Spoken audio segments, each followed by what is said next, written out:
Debaixo do Cristo Redentor pode existir um esquema secreto de tráfico internacional de crianças? Calma, porque eu sei que isso parece aquelas teorias completamente malucas da internet, mas o problema é que milhões de pessoas começaram a acreditar nisso depois que vídeos e supostas provas começaram a circular pelas redes sociais. E nesse vídeo aqui, eu fui atrás de tudo. História da construção do Cristo, engenharia, estrutura interna, túneis subterrâneos do Rio de Janeiro e até argumentos usados por quem acredita nessa teoria pesada. Hoje você vai entender de onde que surgiu essa história toda, por que tanta gente acredita nela e principalmente se realmente existe alguma coisa escondida debaixo de um dos maiores monumentos aí do planeta. Eu sou Marcelo Milos, fica comigo que depois da vinheta eu te conto.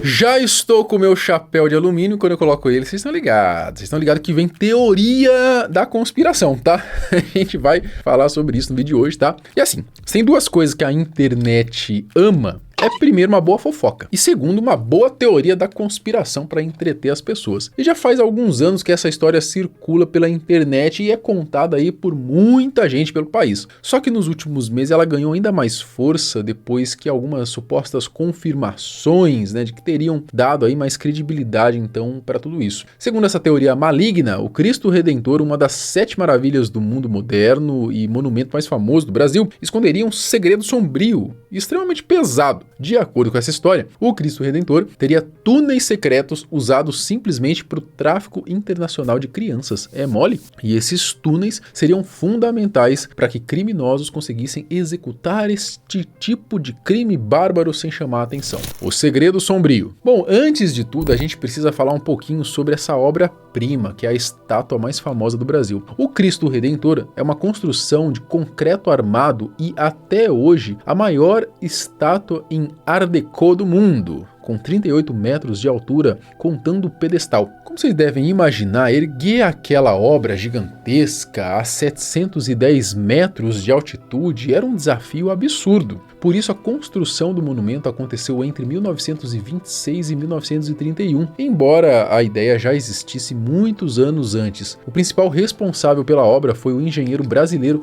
Heitor da Silva Costa, que venceu um concurso para desenvolver o projeto. O curioso é que o desenho original mostrava Jesus segurando uma cruz e um globo terrestre, e não de braços abertos como conhecemos hoje. Silva Costa acabou então abandonando o projeto, que ficou conhecido como Cristo da Bola, e só depois decidiu criar a famosa versão de braços abertos que todo mundo conhece. O pintor Carlos Oswald, ele desenhou a ideia e o Heitor ele escolheu em Paris o escultor Maximilien Paul Landowski para poder produzir a imagem definitiva. O francês, aliás, nunca chegou a pisar no Rio de Janeiro, nem durante a obra, nem depois da inauguração, porque era extremamente requisitado na época. A solução encontrada foi criar uma miniatura de gesso de 4 metros de altura. A partir dela, eles usaram uma técnica antiga de quadrículas, utilizadas aí desde a época das pirâmides do Egito, para ampliar todos os detalhes do projeto original. Landowski e Silva Costa ainda chamaram outro francês, o engenheiro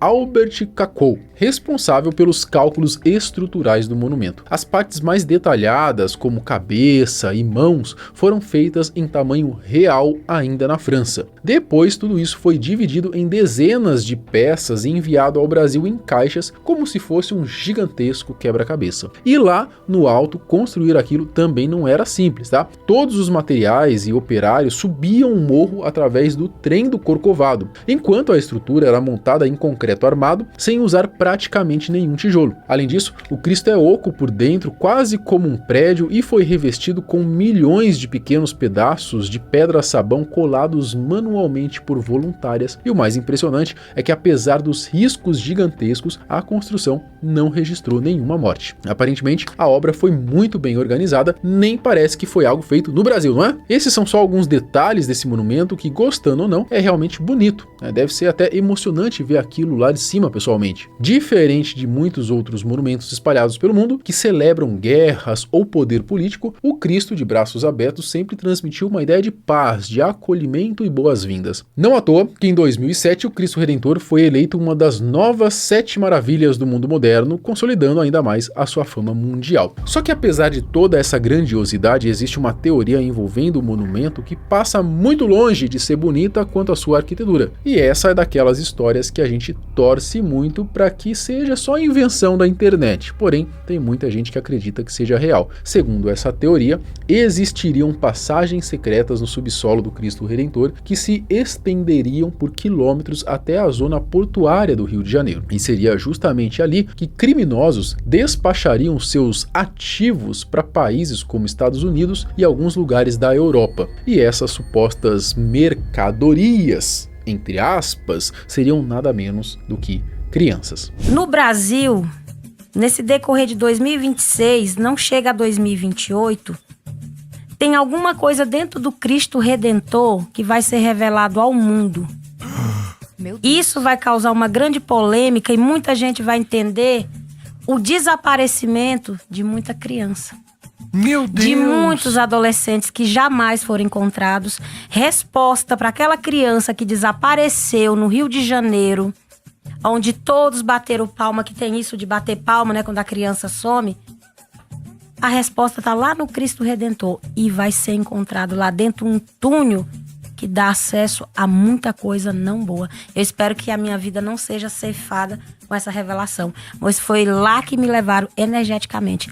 Um túnel que dá um acesso muito terrível e passa algo muito pesado ali, referência com o humano. O Luciano César, um dos maiores divulgadores de teorias da conspiração do país, que a gente até já fez um vídeo aqui contando um pouquinho de algumas de suas crenças, de suas teorias, um pouquinho da sua vida, né? É outro que acredita que realmente exista esse tipo de túnel e que acredita firmemente nessa teoria. Acho que eu fui o primeiro que informei aqui no Brasil, aqui no Matrix Podcast mesmo, que embaixo do Cristo Redentor, Montanha do Corcovado, no Rio de Janeiro, existia um túnel que ligava o Cristo Redentor até o porto do Rio de Janeiro. E aí é um local onde há muita subtração de menores, desaparecimento dos pequenos. Isso quando eu falei, todo mundo caiu de pau em cima de mim, né? Não existe. E agora está sendo encontrado esse túnel aí. Muitas pessoas estão falando, inclusive a polícia já encontrou. Esse túnel que existe ali é uma dos focos que fazem desaparecer os pequenos do Rio de Janeiro e que são exportados depois em containers para os países, né, do norte, Estados Unidos e também Oriente. Eles colocam em containers e são captados ali através da mata ali do Cristo Redentor. Então o Rio de Janeiro é cheio de túneis e tudo isso está sendo olhado agora pela Polícia Federal, que já sabe que existe isso, né? Eles estão atrás. Então a gente denunciou isso há bastante tempo. Eu acho que agora, pelo menos agora, deve ter fechado esse túnel lá, porque era uma coisa bizarra que tinha. Mas é interessante que nós somos os primeiros a falar e agora está se confirmando isso. Depois de 3 anos, está se confirmando tudo aquilo que nós falamos aqui no Matrix Podcast. Segundo quem acredita nessa história aí, o enorme fluxo de turistas facilitaria o desaparecimento de crianças que seriam levadas por esses supostos caminhos subterrâneos. Dito isso, será que esse túnel realmente faz algum sentido? Ou isso é só mais uma teoria maluca criada pela internet para chamar a atenção? A verdade, do ponto de vista da engenharia, alguns especialistas afirmam que construir um túnel dali até o porto seria praticamente inviável. O Cristo Redentor fica no topo do Morro do Corcovado, a 710 metros de altitude, assentado sobre uma enorme base de granito. As fundações da estátua penetram apenas cerca de 4 metros na rocha, justamente para garantir sustentação contra ventos fortes. Ou seja, não existe um grande subsolo escondido ali. Além disso, como a gente já comentou, o interior do Cristo é oco. Por dentro, o monumento funciona quase que como um prédio estreito de concreto armado, com escadas metálicas usadas apenas para manutenção e acesso aos braços e à cabeça. A única abertura decorativa interna é o chamado Sagrado Coração de Jesus. Se eu não me engano, cara, posso falar uma bobeira aqui, ou é um efeito Mandela, mas eu me lembro de uma reportagem do Gugu indo até o Cristo e ele entrando lá, filmando, indo até a parte, né, se eu não me engano, ou é da cabeça ou é em uma das mãos do Cristo mesmo, que ele chega até a sair para fora lá um pouquinho, mostrar como que é. Eu realizei e não vi.